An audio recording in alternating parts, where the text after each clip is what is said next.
In this video, I'm going to show you how to work with your type to make it sort of look glitchy or computer generated. This is by using more or less a bunch of different filters, and I'll show you how those break down. So let's begin. I'm going to do a new document, and it's important here that we make this RGB. There's multiple ways to go around getting the glitch effect. This is just one possible way. Fill this in with black, Option Command.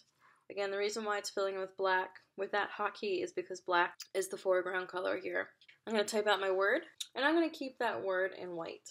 So coming over to my A, change the color here. If you put F all the way down here, it goes right to white for you. I'm going to make this slightly smaller. I'm also going to change the typeface. And there's step one for you. I'm going to make this a smart object by just right-clicking, so Control-click on a Mac. Convert to smart object, so it's no longer editable, and I'm going to duplicate that layer, so Command J. On the original, the first one here, we can maybe just call this glitch 2 and glitch 1.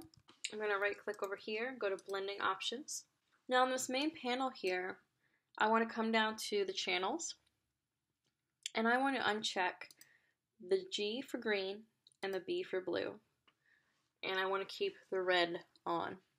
I also want to come over here to outer glow. I want to keep the color white, 50% opacity, and I want the blend mode to be screen. And I want my size down here for my elements to be 9. And everything else should look good. I'm going to push OK there. And you can see that if I move this, it's red underneath. I'm going to come up here to my glitch 2 and right click, blending options. And this time, I'm just going to uncheck R. And I'm going to do the same thing, outer glow, and everything should be the same here. So now, if I move these, you can see how they interact. So white when they're on top of each other, but if I give a little bit just movement here, the red's on the back and the blue's on the front because of the layering. So I'm just going to move these a little bit, maybe move them down. I'm going to just highlight, hold down Shift, click, and click. And then I'm going to do a hotkey. For a Mac, this is Command Shift Option E.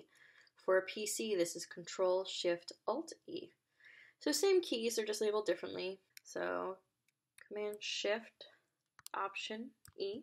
And those three layers have now created a new layer together, all put together. So I'm just going to label this Merge 1. And I'm going to duplicate this layer, Command J.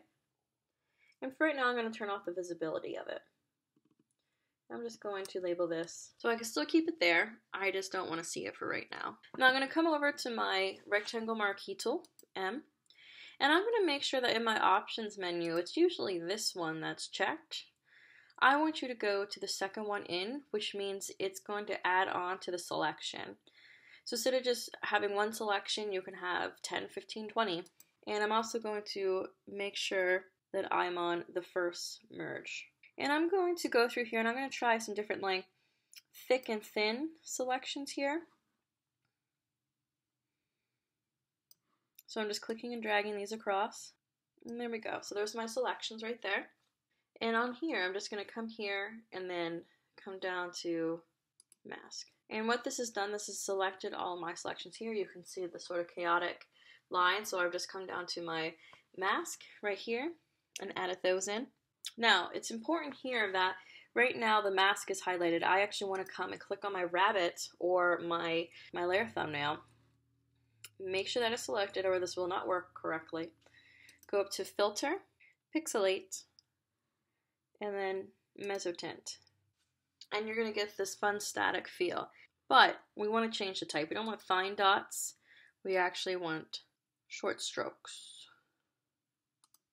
to get this grainy effect. But this is a great filter with pixelates just to give you some interesting fun textures almost. And you can see here that as I zoom in, all this extra fun stuff, these were the bars we're at, and then even wherever it crossed over the colors, it sort of gave it a fun, interesting texture. Now, whatever unnecessary parts you don't want, maybe you don't want all the white bars to be seen, this is where I would put in and come over here to my layer mask and I would paint with black. So remember, on a mask, if you paint with black, but not really erasing anything, and if you paint with white, if I toggle back here, put on the white, it'll bring it back. So that's up to you to play with. There's a whole bunch here, but because we only selected those bars, that's what it's working with. So again, just some cleanup here, making sure I have black on top. And you can leave a little bit here and there to like help sell the type if you want to. That's really up to you. Remember, if you want your brush smaller on the keyboard, it is left bracket, right bracket will make it bigger. But I would keep a little bit of this mezzotint sort of noise just to help sell. You can get in there and clean up as much as possible. And that was just through the layer mask. So while I'm on the layer mask, I'm going to hold down Option. And it is selecting my mask. It is showing you just my mask. So that's a nice sort of hotkey. Again, I was on my mask, I held down Option, and it brought me to here. And you can see these are all where I erased at.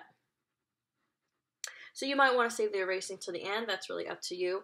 But I'm actually going to now select in between these. And I'm going to make sure, again, I'm up here with Add to Selection. I'm going to come here. And now I'm going to come up here to this one, make sure this is on, and apply the mask there. And there I go. Alright, so now we're going to come up here to Rabbit, just like how we did with Merge 1. And we're going to come to Filter, Distort, and Wave. You want your number of generations at 1. You want wavelength 1, minimum, 135 max. Down here we want 90.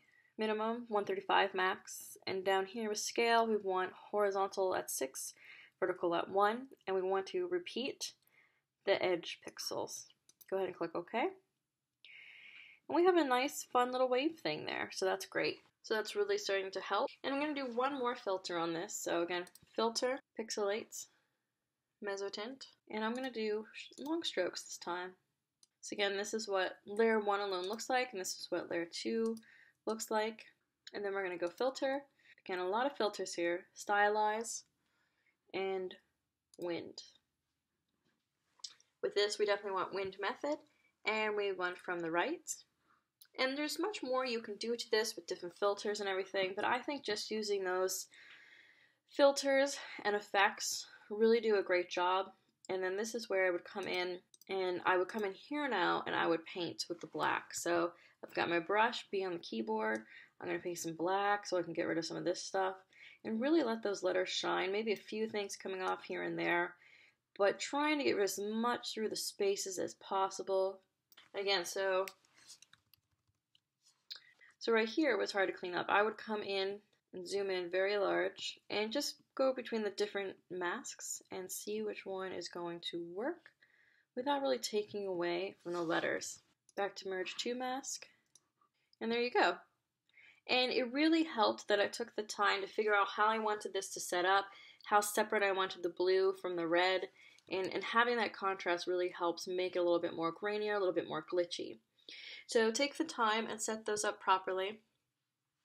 If you are interested in more, try working with the filter gallery, maybe with halftone patterns, adding a pattern, working with grain textures, all that can add to it. And that is one way that you can work with the glitch effect.